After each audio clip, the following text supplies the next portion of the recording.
What's up, everybody? We are live with the Jaguar Fan Battle podcast. I am your host, Cody Cole Gaming, and I'm here with the Josh Allen. How's it going, Josh? Good, man. Glad to fill in for Matt Grieve, who's spending some time with family. I think he like me is on the verge of children going back to school and dealing with all that entails. So he's taking a little time away, and Cody asked me to fill in. So happy to be here. Happy to represent once again the defending division champion Jacksonville Jaguars. We're happy to see you back. Me and Josh spent a little time at training camp, so we're just going to go over that, what we individually saw and from our own personal experiences. So, Josh, how did you feel? That was your first time attending, right? Yeah, first time attending one at the new facility. Listen, the facility is brilliant, right? My first overall impression just about the facility is that it feels like a professional football team, right? And fans of the Jaguars understand what I mean when I say that.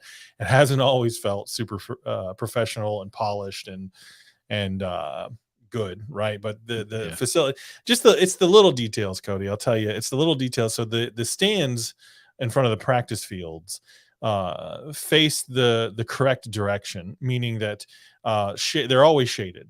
They're I think north south is what it is, because whichever direction it is, I didn't get out my compass, but the way that the sun comes up and goes down, there's maybe one row at the very beginning at the bottom that might get a little bit of sun, but everything else is shaded. They have giant fans, bigger than my entire house up at the top. But I will say, it does worry me a bit in one regard. I don't know if you bought anything at the concession stands. I mean, besides a Powerade, I think, yeah. Bro, when they build this new stadium, and listen, I'm all for it. Like, whatever, build the stadium. It is what it is. I just hope they keep the policy in place where you can bring in food, because right now the Jags let you bring in your own outside food. Like, you can't bring anything to drink. They want you to buy the drinks there, which I understand. But like, they try to make it family friendly and affordable by letting you bring in your own food, right? To an extent. Like, there are some limits on it and certain things you can bring, but you can bring your own food and not have to necessarily pay exorbitant prices.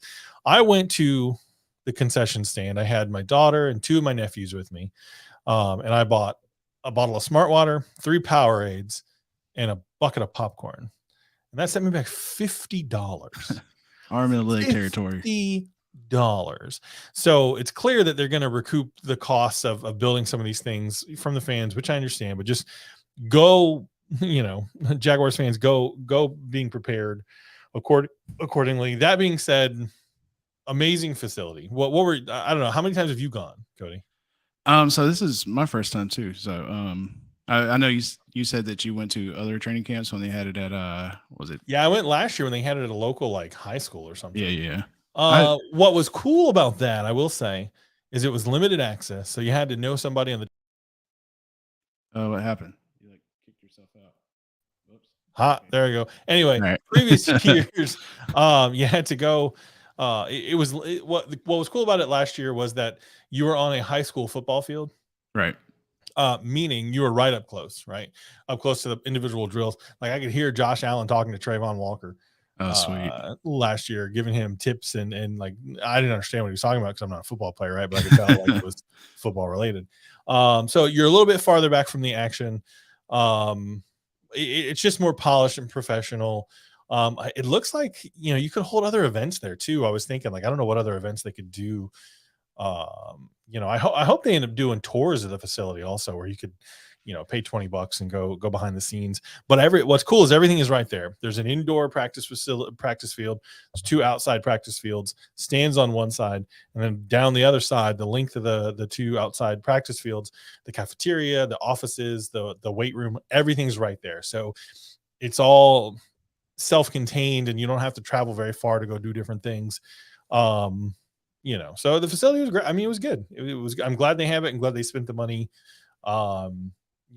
So it was good in my opinion. For sure. Just to get back to the pricing thing that you talked about, the jumbo beer, bro, which is a regular 16 ounce or whatever, just the tall boy, that's what we call it, is $15.49. Now the average price of beer for NFL,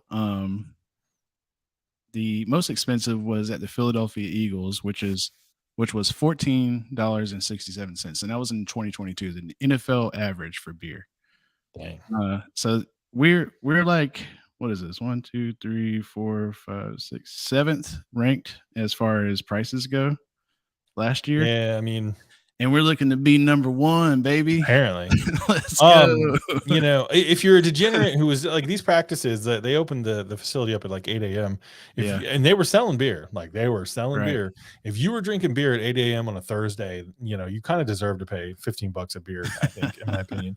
But I mean, you know, that's all the more reason to not, for me to not drink when it's hot out. I don't know how people do it. I don't know how people, I don't know. I don't know how people get, like, especially in the Florida heat. Like, I don't understand how people survive that when they do it. But God bless them, I guess. So they had a dollar beer night at like Jumbo Shrimp games, or whatever. And bro, they had to get rid of it because people were so people were stupid, man. People were just dumb.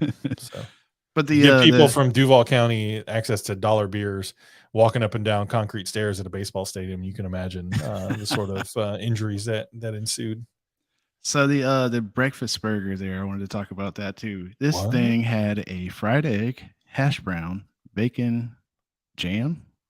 It's a JAW or JAM or JAW bacon jaw, maybe. I don't know. American cheese, burger sauce, right? And it's $16.99. No, I mean that not too bad. Good. I give them credit for having actual breakfast food out and available too. That was sort of interesting because the Jags the Jags don't run the concessions in the stadium, and it feels like maybe they actually had some input into the concessions that are right there in that practice facility. I don't know what the jurisdiction is as far as if the city of Jacksonville hired a company to run the concessions in the stadium. I don't know if that company also runs the concessions for the practice facility. If they do, then they step their game up because it felt considerably better than what we were getting in the stadium last year. Because you and I went to several games last year, and the stadium food sucked. Like it was awful. And no idiot cult fans that I know are going to comment on this and other people. It's not because they had rat burgers. Just the actual food was just not good. And that's the thing. If you're going to charge a premium price, it better be premium quality, in my opinion. But whatever. Sure. Yeah, man. It was I don't know. Like you were talking, I mean, you were saying that like you don't understand how people drink beer like out in the hot weather. I couldn't eat that breakfast burger out there, dude. Oh, I could. Yeah, man. You know, I'm not a degenerate drinker, but I am a degenerate eater for sure. Bro, yeah, I could have. I saw that on the menu and I was like, I could do that. But I didn't because I had 3 children with me who were also going to want expensive food. So I was like, you know, we'll just wait till we get to Chick-fil-A later. And that's what we did. So yeah, for sure. All right, let's talk about the things that people probably actually care about, which is the actual team. So yeah, I wanted to say this, whatever. Did you? I mean, how early did you get there? Like I looked back and noticed you kind of late, like 8:15ish. So we got there before the practice actually started. By the time I got out there, the only people that were out in the field were Josh Allen and Chad Muma doing some sort of warm-ups or something. Coaches were out there setting up the stuff for the individual drills and things like that. So the first person I noticed was Evan Ingram at the like far side of the field. Yes, he was way under the far goalposts out there. I mean, it was shaded right there, or whatever. But he was just doing like drills by himself, which I thought was like really cool because going from is he going to play here? Like, I mean, with the franchise tag thing and all, like, I mean, he would have regardless, but like, he said he wants to be here and this is home and stuff like that. So he's trying to get in his time in training camp that he's missed and stuff. So I thought that was really cool just to see him out there, whatever, trying to, get those reps in. Yeah, it was neat to see him. He looked crisp. Calvin Ridley, he didn't practice either the day before or a couple days before. He was out there and looked literally, he was running next to some of the other people, even in the warm-ups, and it looked like the other people were running in sand compared to how fast he was going. The dude is just very twitchy, and Trevor Lawrence looked a little bit off, in my opinion. I don't know at first if you saw he was throwing wide, even on some of the QB wide receiver, just sort of throwing to each other drills without any defense or offensive lineman involved. But it's one day in practice. It's almost impossible to tell what that means, if anything. And then to me, it seemed like they gave a lot of reps to Beathard, and then the other guy, the third QB, Rourke, I think his name is. Yeah. Saw a lot less of Trevor Lawrence than I would have expected to see.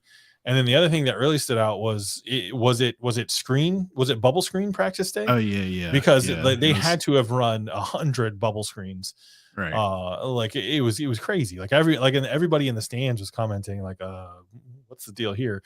Either either the defense needed to practice covering bubble screens, or these bubble screens are going to be some sort of huge part of the Jaguars offense. Because holy cow, they were really, really working on it.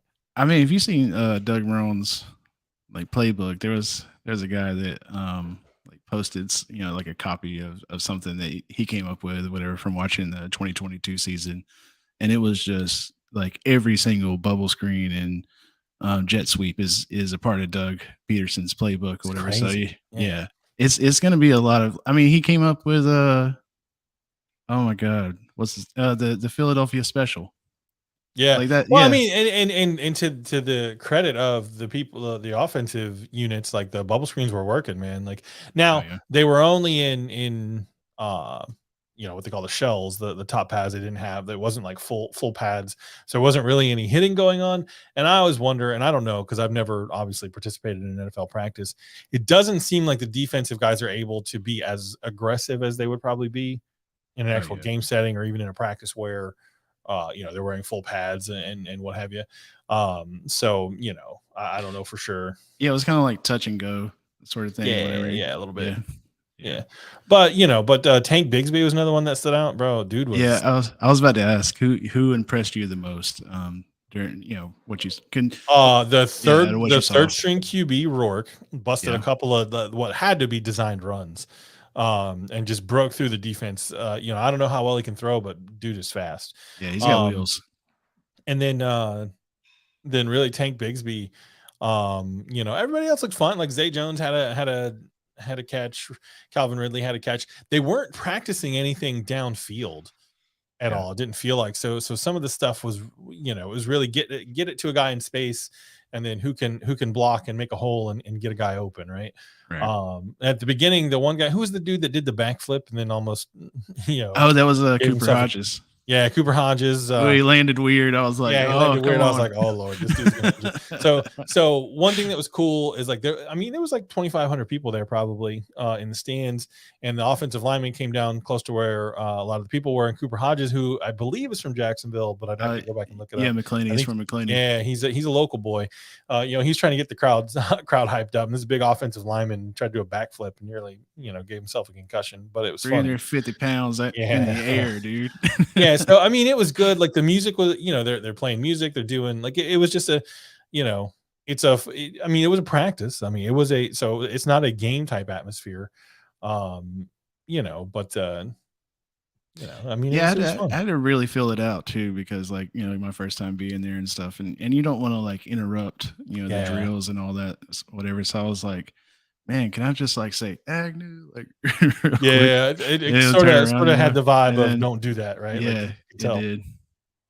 Yeah, it felt like I was mentioning to Twitter and a couple other people that I went to like scrimmage games and all that stuff, and players like exit the building, to the parking lot to go to their vehicles and stuff like that, and fans could just like hang out, grab autographs and stuff like that. It seemed like security was like a little extra tight. Bro, it Yeah, was very much well, even with like so once you got to the third section of practice, the third period, they called them periods. They were like 10-minute sections. They started running actual plays, right? The offense did, and they said no picture, no video. yeah. There was one guy who had his phone up and he was trying to zoom in to see the number of a player who was kind of face sideways.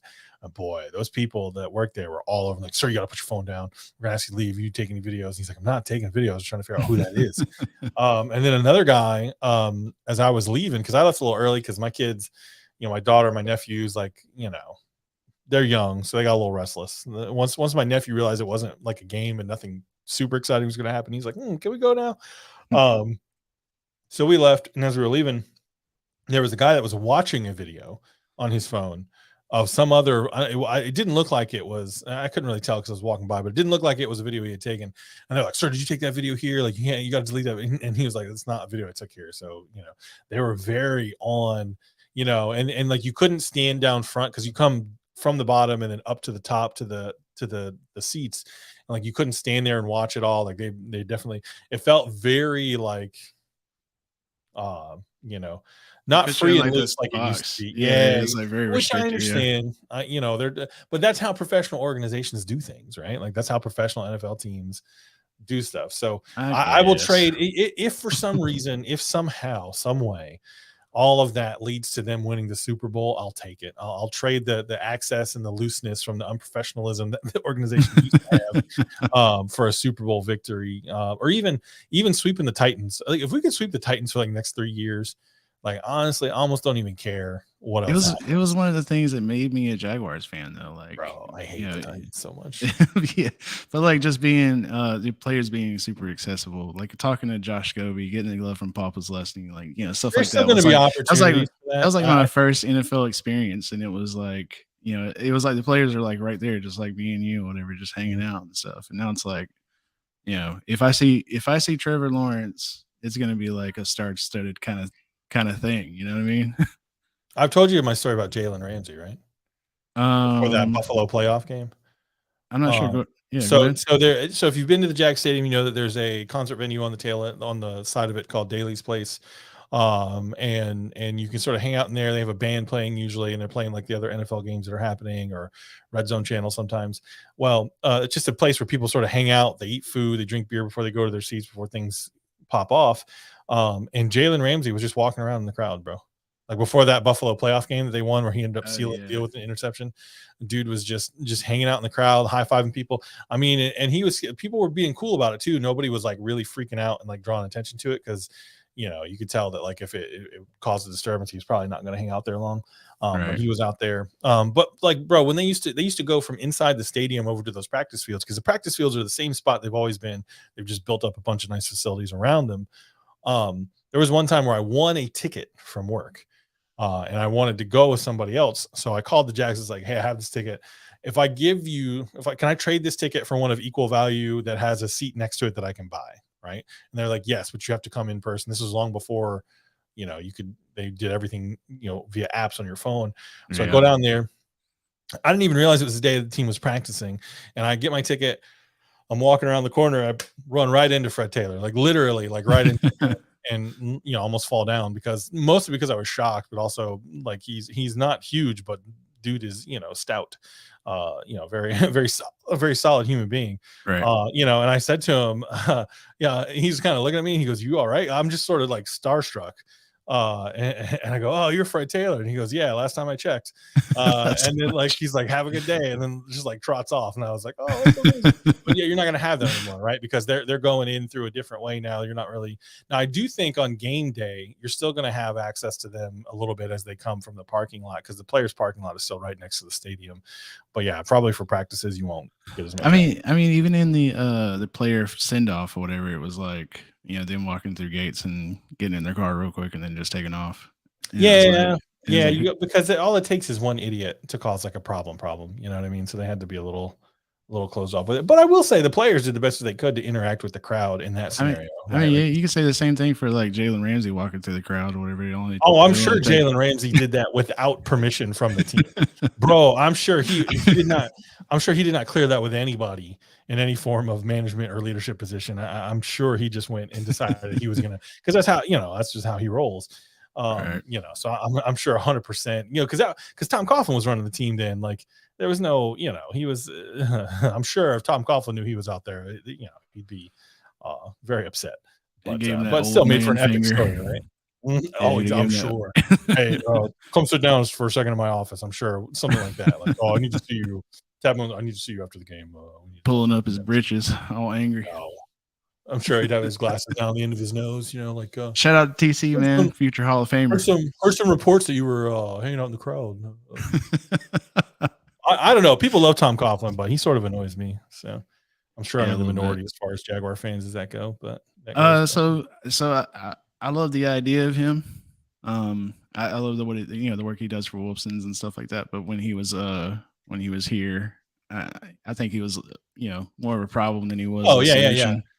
Tom Coughlin, the human being, wonderful man, wonderful. Yeah. Does many wonderful things. But Tom Coughlin, the GM / coach, I think like the culture of the league, and the game sort of passed him by a little bit in that second tenure with Jax. First tenure with Jacksonville, did amazing. Exactly what the team, the franchise, the organization needed at the time. Second tenure, not as good. But what can you do? Yeah, cool. Who found somebody that feels the same way? That's weird. Yep. It usually doesn't happen. Yep. So I wanted to go back to training. And I want to talk about the offensive line. Did you notice anything? As far as like positions? No. And who was there? What did you notice? So okay, this is what I noticed. So Walker Little at left tackle. And then they had Cooper Hodges at center for a couple of snaps, and this was on first teams. So it just seems like they're trying to figure out these positions. Oh yeah, we talked about that a little bit. Yeah. Then they had Sheriff Josh Wells or whatever, and they never switched. So Walker Little stayed the same. Sheriff and Josh Wells or whatever stayed the same.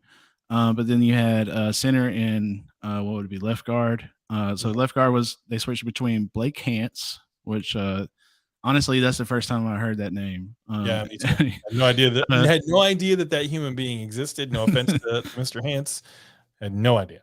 So, and then they had Chandler Brewer in that position as well, and that name sort of rings a bell because of Middle Tennessee, I think. Yeah, I didn't know he was on the Jags. My take on that, I remember now you say that. I remember we talked about it a little bit because we were sitting next to each other during most of the practice. I think they're trying to figure out the combinations to cover while Cam Robinson's going to be out, right? And Anton is at and Harrison is, and he's got a shoulder injury or something, right? Like he's at limited practice, so he was doing individual drills by himself on the side. I think they're trying to figure out who can play what position and into what level can they play that position, right? Which you would, for first, second week of training camp, you would think there's some of that, right? Because it also, there was a lot of mishmashing of people that you would think are first team players versus second team players, right? It didn't seem, other than at one point when they were doing the full 11 on 11, drills or practice, whatever. The first team offense, you could tell when they were out there, when they put that unit together. And at one point they had them up against what had to be the third team defense. And it just was, oh boy. If we get down to those third team, if we get a chunk of those third string starters playing defense at any point this year, hopefully we put up 50 a game because we might need it. But so I mean, I was rewatching the Charger Jags highlights, the playoff game, and somebody was going over it and saying that not many quarterbacks could make these throws, and they were like, good chunk yards of like 30 to 40 from Trevor Lawrence, and it was like one of them was like highly contested in the middle of traffic, and the plays were back to back because they needed to come back and win that game after the half. So this practice, and I'm not sure if they're going to practice like some sort of situation like that, or whatever, where they need to, come back and win a game real quick, and hopefully they don't get behind. But it was a lot of short throws and a lot of bubble screens and stuff like that, like you said, or whatever. And that's Doug Peterson's run game is really that's what I was thinking about yesterday. That's predominantly how they quote unquote run the ball. Other teams will stack up and they'll run guys through the tackles, and they're going to do some of that. But we've seen that Doug Peterson sort of passes to set up the run. So I think that's where, anyway. But I cut you off. I think that's where some of those. Sorry, bud. No, it's fine. So I was thinking like with this offense or whatever, with this level of talent on the field, that and Trevor's arm strength, that we would be taking more deep shots, and be comparable to like the Chiefs as far as like scoring points goes or whatever, like trying to get up in the high numbers or whatever. But it doesn't seem that way. It's after the practice that I watched, it doesn't seem like that's going to be something that's in their game plan. Maybe it's hard to say. It's hard to say from one practice, right? Because I've seen footage of other practices where they are throwing downfield. We saw some Calvin Ridley catches and Zay Jones torching people. But that if all you saw was yesterday's practice, then you'd be like, oh, this is going to just be bubble screens all day and some runs and then design QB runs. And then they did have some sort of like sideline, throws to the sideline where now I will say it did look like Trevor and the receivers, when they were doing drills together before they got into the 11 on 11 stuff, were practicing a lot more of the deep ball jump sort of contested throws where Trevor sort of puts it in a certain spot up in the air for the receiver to go get it. But they didn't do any of that in the actual team drills when it was offense versus defense. Yeah, so I wasn't saying it was like, because obviously I haven't been to the other training camps. Nice to meet you too, Theo. Theo was out there. Theo, what's up, Cool man? guy. Hopefully we connect again at some point this year, Theo. We'll figure it out. Maybe we can figure out an away game or something to watch together. But we'll be in touch, man. I was just saying that it was going to be like a solid piece, like a part of their offense or whatever. And it seems like that would be in their game plan more. It's just a little bit on the conservative side, especially off the picks that they have, like Travis Etienne and Take Bigsby, to throw to those bubble screens and get those. Yeah. Hopefully, if they do the bubble screens well enough, right, and they're effective at running the ball, then that opens up some of the more longer shots downfield, right? Because those are even for the best of quarterbacks, those long throws, 30-40 yards, those are 50-50 at best, right? Those are high risk, high reward, right? Like a lot we got Trevor more like 70-30.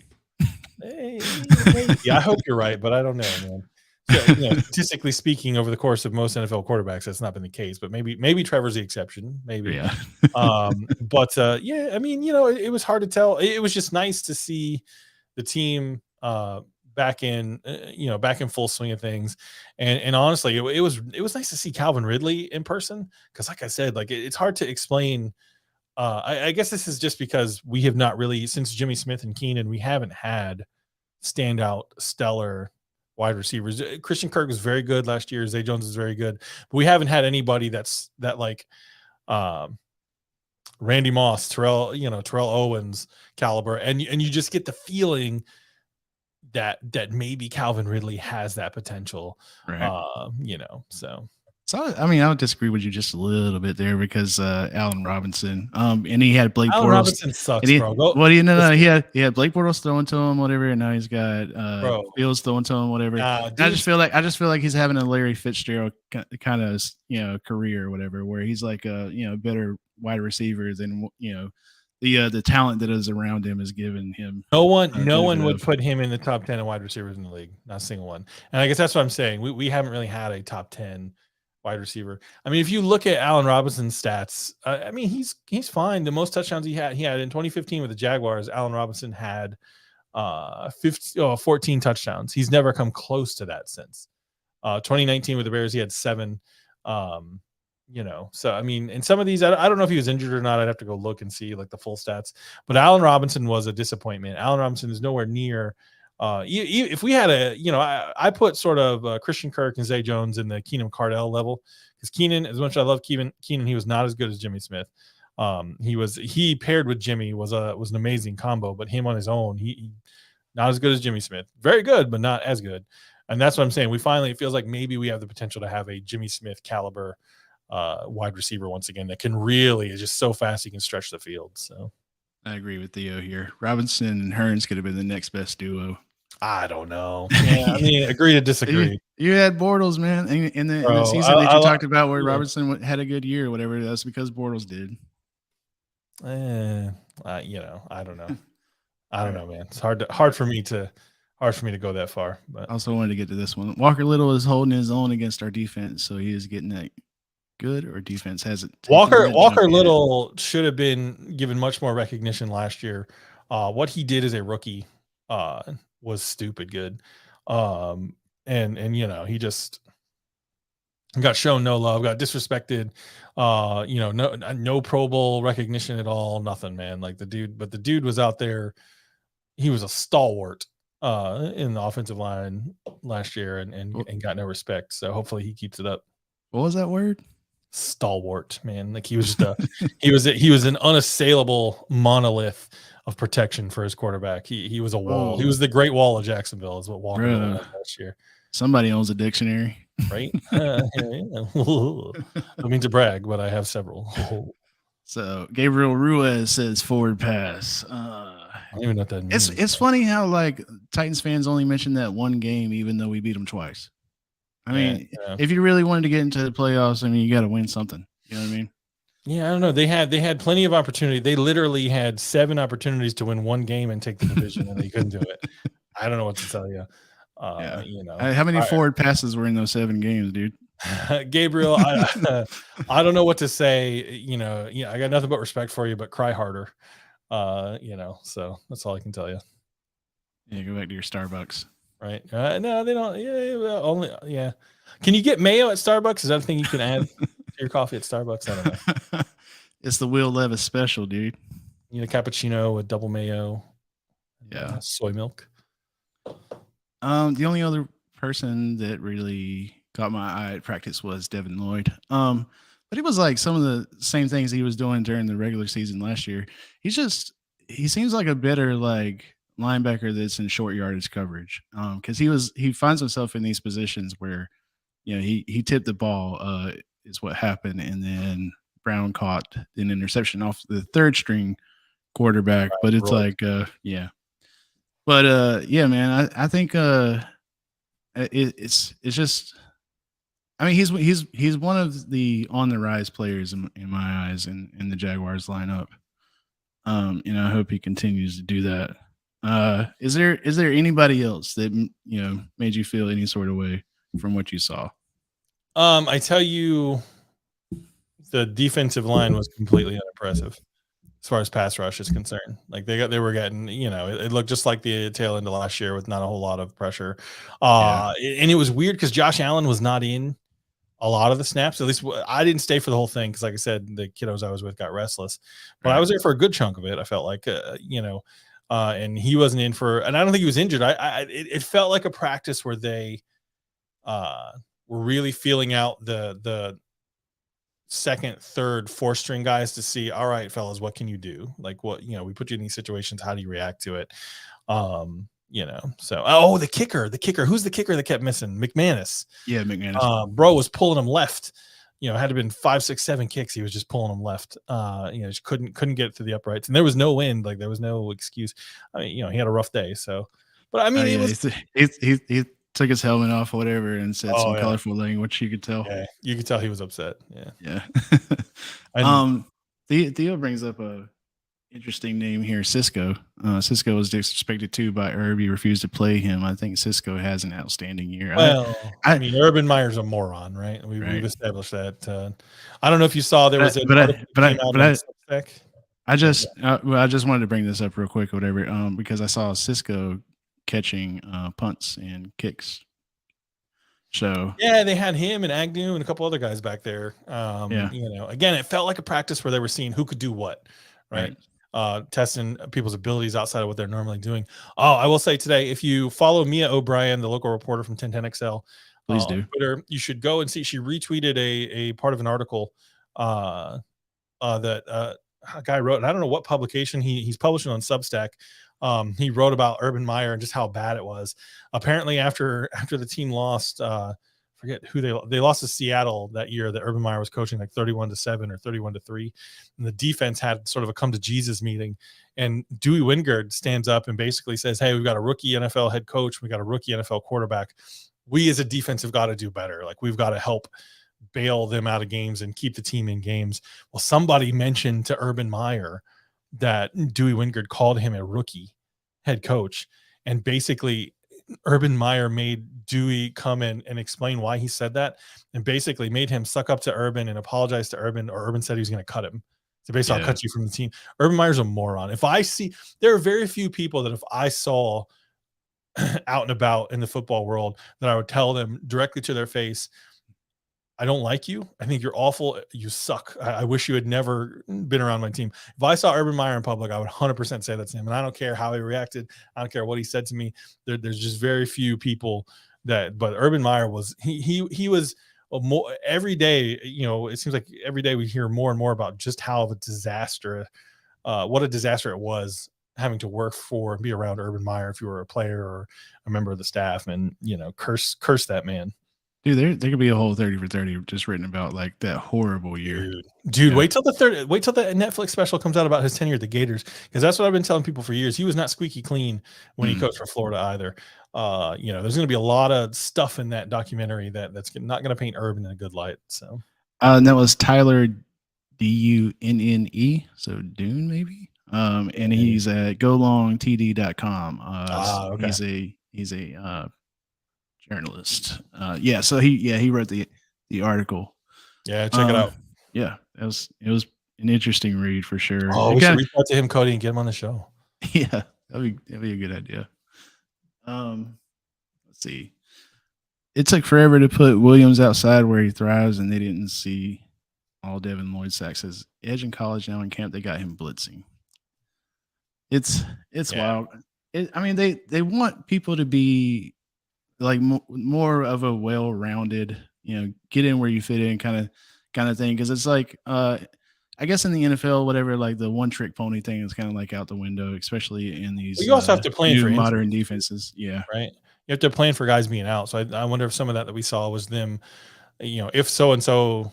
If these two positions, these people drop out, how do we still generate pressure by shifting people around or running different packages or whatever? So, but I don't know, man. I like overall was good. I felt like good practice. It seemed like they were. I don't know. Just felt good. But I got to run here. So, anything else you want to talk about? No, that's it, man. Yeah, keep it light, keep it short. Yeah, I hate to be inside the business with people listening, but yeah, well, there'll be more to come. We'll see what happens. I still think that the ceiling is high. I trust Doug Peterson more than I trust any of the other coaches in the AFC South. So I think the best is yet to come. Yeah, that is true. Yeah, it feels like saying there's a potential Super Bowl season coming up for the Jacksonville Jaguars isn't a far off fetch. Yeah, to me, it feels like we're jinxing it. You're not going to hear me say those words. I think they're a very good football team, and if they play their best football, then who knows what could happen. But you're not going to hear me say like they're going to the Super Bowl or going to win the Super Bowl, because I just feel like that's bad juju. Right. They're going to the Super Bowl. They're winning the Super Bowl.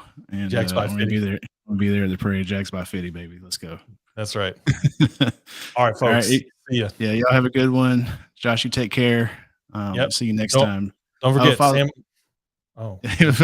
Follow Jags Fan Battle at Twitter, at Facebook, and at YouTube, and at Fan Battle Sports at Twitter and YouTube and Facebook as well. I'm Cody Cole Gaming, and this is Josh Gives Up. Oh, yeah, that's me. Josh Gives Up. Also, Sam, go Jags, and Sam loves Jalen Ramsey.